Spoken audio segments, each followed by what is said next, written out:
ეკლესია დგას სოფლის აღმოსავლეთით, პატარა ხევის მარჯვენა მხარეს, მთის ფერდობზე. იგი ერთნავიანი შენობაა, ნაშენია მეტი ნაწილი თლილი ქვისაგან. კედლების შუაში კლდის ქვაც არის შეტანებული. სამხრეთით და დასავლეთით აქვს გალერეების მსგავსი შენობები.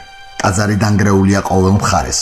ხურებია ლორფინი, რომელიც ნაწილობრივ ძირს ყრია, ნაწილი გადარჩენილ თაღებს ახურავს. შიგშუაგულ ეკლესიაში ამოსულია იფნის დიდი ხე. ეკლესია შესანიშნავი შენობაა. გიორგი ბოჭორიძე, მოგზაურობა სამცხე-ჯავახეთში, 1932 წელი.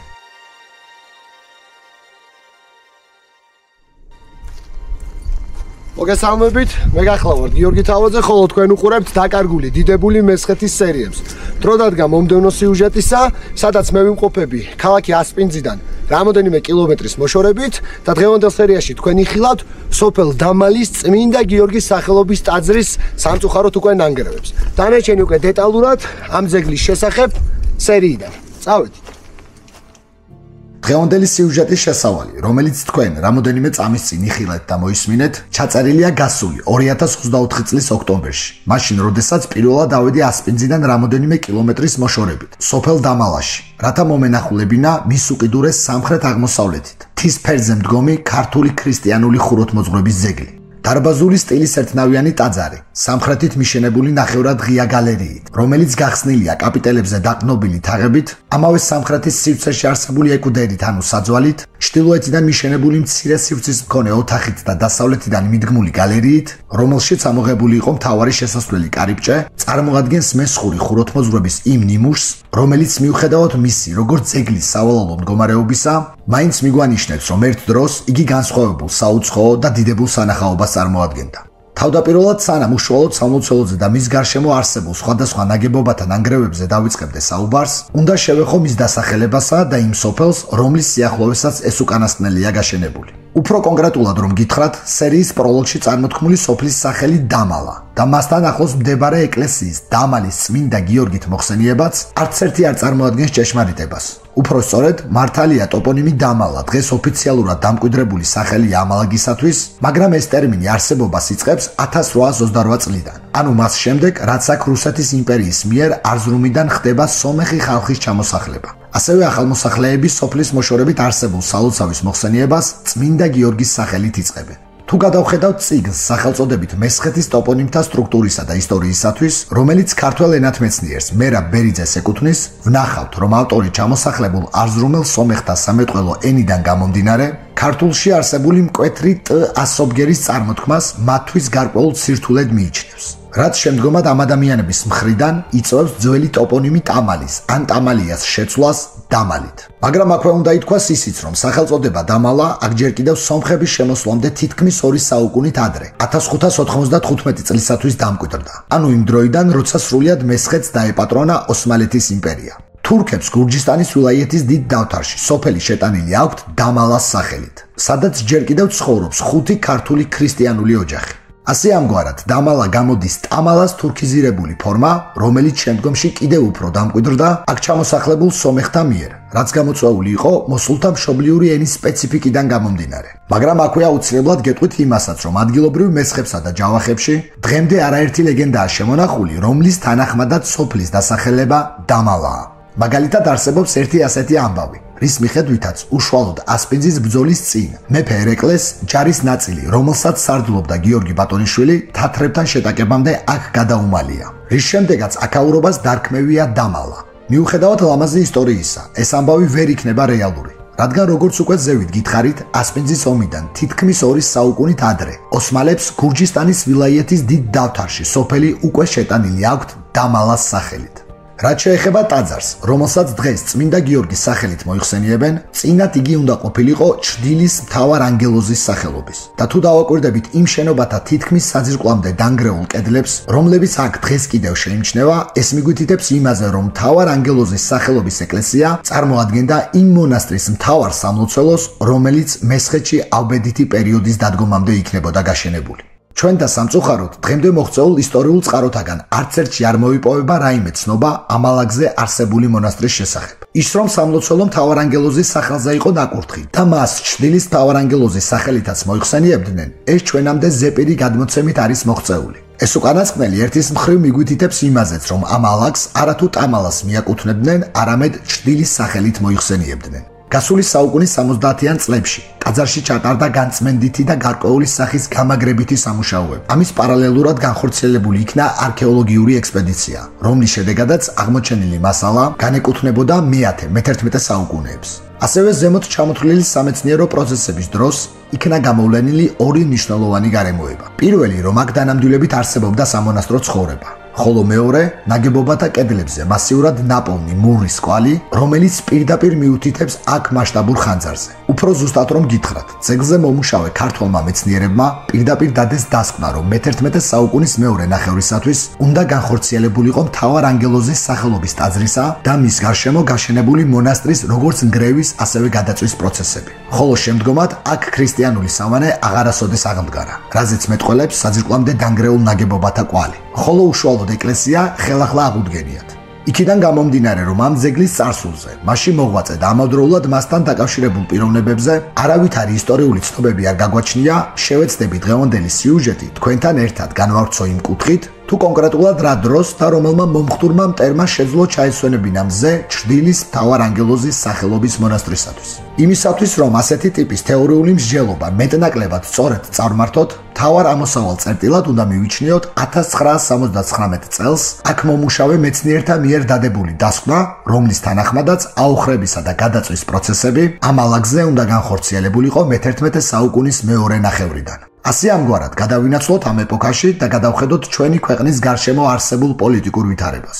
ამ პერიოდისათვის საქართველოს მეზობელ იმპერიათაგან ბიზანტია ძველებურად ძლიერ სამეფოს აღარ წარმოადგენს. სამაგიეროდ ასპარეზზე აქტიურადაა გამოსული თურქ-სელჩუკთა გაერთიანება, რომელიც თავის ძლიერების ზენიტში იმპერიასაც კი წარმოადგენდა. სხვა ჩვენს მეზობლად არსებულ ქვეყნებს რომ თავი დავანებოთ და უშუალოდ სამშობლოზე ვისაუბროთ, გეტყვით, რომ თურქ-სელჩუკთა მხრიდან თითქმის მთელი მე-11 საუკუნის განმავლობაში არაერთი უბედურება დაგვატყდა თავს. მაგრამ ვინაიდან და რადგანაც ჩვენ ამ საუკუნის 50-იანი წლებიდან მოყოლებული მე-12 საუკუნის დასაწყისამდე განხორციელებული პროცესები გვაინტერესებს, ამიტომ გადავხედოთ კონკრეტულად იმ შემოსევებს, რომელიც ამ შუალედში განხორციელდა და უშუალოდ შეეხო მესხეთის პროვინციათაგან სამცხეს ან ჯავახეთს. ამ დროის ინტერვალში სახეზეა თურქების ადრეული ტომობრივი გაერთიანების მხრიდან სამხრეთ საქართველოს მიმართულებით განხორციელებული სამი შემოსევა. ჩრდილის მთავარანგელოზის დამონასტრალისა და მისი სამლოცველოს კადრების პარალელურად მე თქვენთან ერთად განვიხილავ ამ მარბიელი ლაშქრობებიდან თვითოეულს და შევეცდები ვიპოვო მათი კავშირი ჩვენი დღევანდელი სიუჟეტის მთავარ ობიექტთან მიმართებაში.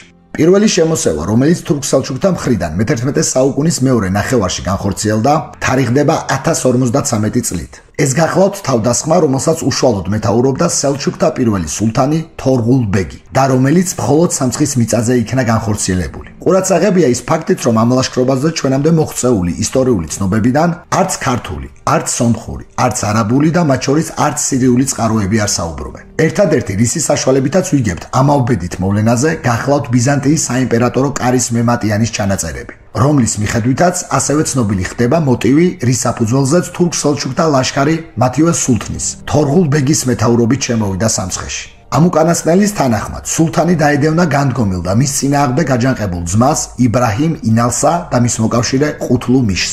ბიზანტიელთა ცნობის თანახმად, აჯანყებულები მომხრეებთან ერთად ჩამოდიან სამცხის ტერიტორიაზე, რასაც თავის მხრივ მოჰყოლია მათი მადევარი სულთნის მრავალრიცხოვანი ლაშქრის მესხეთის მიწაზე შემოსვლა. წყარო პირდაპირ იუწყება, რომ თორღულ ბეგმა დაწვა და გაანადგურა ყველაფერი, რასაც კი მისცდა. ამ კონკრეტულ შემოსევაზე ასევე საუბრობდა მე-19 საუკუნეში მოღვაწე ფრანგი მეცნიერი და ქართველოლოგი მარი ბროსე, რომელიც წერდა, რომ სელჩუკთა მრავალრიცხოვანი არმიის შემოსვლამ საქართველოში გამოიწვია დიდი რაოდენობით მოსახლეობის გაწყვეტა და ქვეყნის ნაწილის განადგურება. საინტერესოა, რომ ბროსე არ ასახელებს იმ წყაროს, რომელზე დაყრდნობითაც აღწერს ამ მოვლენას, მაგრამ ვინაიდან და რადგანაც, როგორც ზევით უკვე აღვნიშნე, არ არსებობს სხვა რაიმე ცნობა გარდა ბიზანტიურისა, აქედან გამომდინარე მარი ბროსეც სწორედ ამ უკანასკნელით ისარგებლებდა. ასე ამგვარად, მე-11 საუკუნეში მომხდარ უბედურებათა შორის, რომელიც სამცხის ტერიტორიაზე იქნა განხორციელებული, თავდაპირველად პირველად შეგვიძლია სწორედ სულთან თორღულ ბეგის ლაშქრობა მოვისაზროთ. და შესაბამისად ძალიან დიდი ალბათობაა იმისა, რომ სწორედ თურქ-სელჩუკთა მეთაურის ბრძანებითა და უშუალო მეოხებით განხორციელებულიყო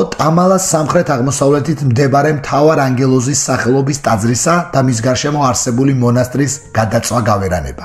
სანამ მეორე ლაშქრობა შევეხებოდე, უნდა ვიცოდეთ, რომ ამ პერიოდში ერთიან ფეოდალურ საქართველოში მეფობს გიორგი პირველის ძე ბაგრატ მეოთხე. ჩვენამდე მოღწეულია ბაგრატ მეფის მიერ შესრულებული დოკუმენტი, რომელიც თავისი შინაარსით წარმოადგენს შეწირულობის სიგელს შედგენილს 1057 წლისათვის შიომღვიმის მონასტრის მიმართ. მიუხედავად მისი, როგორც მატერიალური წყარო სავალალო მდგომარეობისა, მაინც ამოიკითხება ისეთი მონაკვეთები, რომელიც ასახელებს კონკრეტულად მანგლისის ხევში, ანუ ქართლის უკიდურეს ნაწილში ბორცვის ჯვრის მამულების აუხრებას და ანალოგიურ მდგომარეობამდე მიყვანას სამხრეთ საქართველოში არსებული სამცხის პროვინციისა. ლაშქარი დიდი წარმართნი და ვერ დავიმორჩილეთ ლაშქარნი და აღაოხრეს მამულნი. მე-19 საუკუნეში მოღვაწე, ქართველი ისტორიკოსი და საზოგადო მოღვაწე თევდორე ჟორდანია ბაგრატ მეოთხის მიერ შედგენილ სიგელში მოყვანილ აუხრებას პირდაპირ მოისაზრებს 1053 წელს თურქ-სელჩუკთა მიერ თორღულ ბეგის მეთაურობით განხორციელებულ ლაშქრობის შედეგად.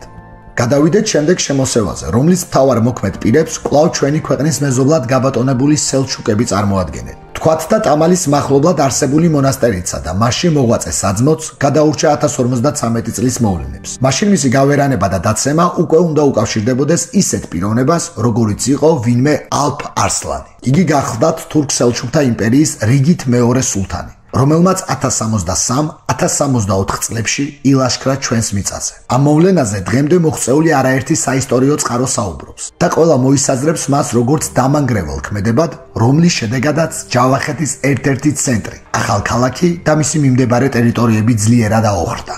ვინაიდან და რადგანაც დასაბამიდან დღემდე ჯავახეთი და სამცხე ერთმანეთის მომიჯნავე პროვინციებს წარმოადგენდნენ და ხშირად მათი საზღვარი სხვადასხვა ალაგზე გადიოდა, სწორი იქნება თუ ვივარაუდებთ, რომ ალფ არსლანისა და მისი თურქების სისხლიანი მახვილი ჩრდილის მთავარ ანგელოზსაც მისვლებოდა. რადგან ამ კონკრეტულ შემოსევაზე საკმაო ოდენობის წყაროები მოიპოვება, თავისუფლად შეგვიძლია მისი კვალიფიცირება იმაზე დამანგრევლად, ვიდრე მის წინ 10-11 წლით ადრე განხორციელებული შემოსევა იყო. ამაში უკეთ თქვენთვის დასარწმუნებლად მოვიშველებ მე-12-13 საუკუნეთა მიჯნაზე მოღვაწე, ქართველი კალიგრაფისა და სასულიერო პირის გიორგი ხუცეს მონაზონის ჩანაწერს, რომელიც შემდეგნაირად ჟღერს: სულტანი გადმოვიდა საზღვართაგან თვისთა, მომსვლელად ნათესავისა ქრისტიანეთისა, მას ჟამსა შინა ვიყვენით ჩვენ ახალქალაქს, ჯავახეთისასა. არათუ ახალქალაქის ამ მკვიდრნი მოისრნეს, არამედ დიდი დიდნი და წასშინებულნი და წარწყმდეს, რომლისა მიერ ღვთისმსახური მეფე ბაგრატ დიდ სამწუხარებითა შთავარდა. როგორც ჩანაწერიდან ვიგებთ, გიორგი ხუცესი თავად უშუალოდ მომსწრია ამ სისასტიკისა და როგორც თვითმხილველი კარგად იაზრებს ალფ არსლანის მოტივს, რომელიც სხვა არაფერს წარმოადგენს თუ არა აქ მაცხოვრებელ ქრისტეს მიმდევარ ქართველთა გაჟლეტასა და გაქრობას. რბევის პროცესი იმდენად მასიური ყოფილა, რომ მას შესწირვია როგორც მოსახლეობის დაბალი, ასევე წარჩინებულთა ფენაც. ასეთ მოცემულობაში სრულიად ლოგიკურია იმის ფიქრი, რომ შესაძლოა 1053 წლის ლაშქრობას გადარჩენილი ტამალის მონასტერი 1064-1065 წლებში მაინც გამხდარიყო ქრისტიანების მოძულე ალფ არსლანისა და მისი მეომრების სამიზნე, რაც რა თქმა უნდა თავისივე შინაარსითვე მოისაზრებს ტაძრის ნგრევას, მონასტრის დარბევას, სასულიერო მოღვაწეთა წამებით სიკვდილს და ბოლოს გვირგვინად ამ მსგავსობისა პირწმინდად დაწვას ქრისტიანული სავანისა.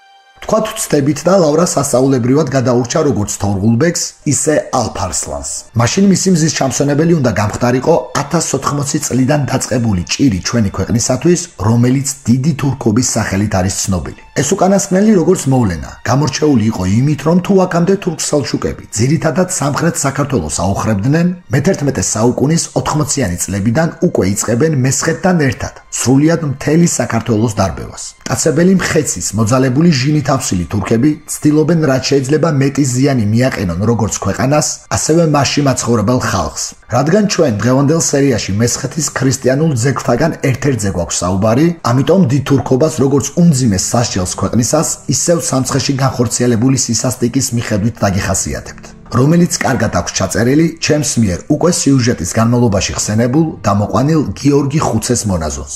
ჟამთა მათ ჭირისა და იწროებისათა, დევნულებისა და ტყვეობისათა, ოხრებისა და სიკვდილისათა, ოდესრულია და ოხრტაზე გარდმო სამცხე, რომელნის სიმაგრეთა შინა დაშთეს იგიცა სალმობიერნი და ურვეუნლი. გიორგი ხუცესი, როგორც ალფ-არსლანის შემოსევის, ასევე 1080 წლიდან დიდი თურქობის ნამოქმედარის უშუალოდ მომსწრე იყო სამცხეში. ამიტომაც ის ხაზგასმით ასახელებს მოსახლეობის გაქცევის ფაქტებს, დარჩენილთა დამალვას მიუვალ ადგილებში, ბევრი მათგანის დატყვევებასა და დახოცვას სელჩუკთა მიერ და მათი სამყოფელის მიწასთან გასწორებას. დავაჯამოთ ის ისტორიული მოვლენები, რომლებიც ზემოთ ჩამოთვალეთ. პირველ რიგში უნდა ითქვას, რომ სამივე მათგანმა, როგორც მარბიელმა ლაშქრობამ, უმძიმესი ზეგავლენა მოახდინა უშუალოდ ისტორიულ სამხრეთ საქართველოზე. ამ მოცემულობიდან გამომდინარე, შეგვიძლია როგორც ნებისმიერი მათგანი, ასევე ყველა ერთად მოვისაზროთ ტამალის მახლობლად არსებული სამონასტრო კომპლექსის დასამარების უმთავრეს მიზეზად. რამე თუ არის ალბათობა, რომ ყოველი შემოსევის მძიმე შედეგთა შემდგომ ქრისტიანული სავანე ხელახლა ცოცხლდებოდა და აგრძელებდა არსებობას, მანამ სანამ არ გახდებოდა კვლავ მსხვერპლი თურქ-სელჩუკთა ახალი აგრესიისა. ნებისმიერ შემთხვევაში ისმის კითხვა, მაინც რა მოხდა ისეთი ამალაგზე, რამაც შემდგომად გამოიწვია ის, რომ აქ აღარასოდეს აღარ აღდგენილა ქრისტიანული სულიერი ცხოვრება. ჩვენი ქვეყნის ისტორიულ წარსულს თუ გადავხედავთ, ძალიან მარტივია იმის გააზრება, რომ სასულიერო კერები ყოველთვის წარმოადგენდნენ ქართულ მიწებზე შემოჭრილ მტერთა სამიზნეს და ისინი არ იშურებდნენ არც ენერგიას და არც არაადამიანურ ქმედებებს ამ სავანეთა ძირფესვიანად მოსათხრელად. მაგრამ როგორი მონდომებითაც არ უნდა ეკეთებინათ ეს, ქართველი ერიც და ბერიც ყოველთვის პოულობდა ძალას, მტრისაგან აღგვილი მონასტრები მიწისაგან პირისა, თავიდან ექციათ ქრისტეს სახლად. აქედან გამომდინარე საინტერესოა, მაინც კონკრეტულად რამ გამოიწვია ის, რომ მე-11 საუკუნის მეორე ნახევრის შემდგომ გადამწვარი ჩრდილის მთავარანგელოზის სავანეში სამონასტრო ცხოვრება ერთხელ და სამუდამოდ იქნა დასამარებული და მესხთა წინაპრები შემოიფარგლენ მხოლოდ დარბაზული ტიპის ტაძრის აღდგენით, სადაც აქ ოსმალთა სისხლითა და מחვილით შემოჭრამდე ყოველ წირვისას ანთებდნენ სანთლებს სადიდებლად უფლისა და შესავედრებლად იმ წინაპართა სულებისა, რომლებმაც საქართველოს ძლიერებას მიუძღვნეს თავი.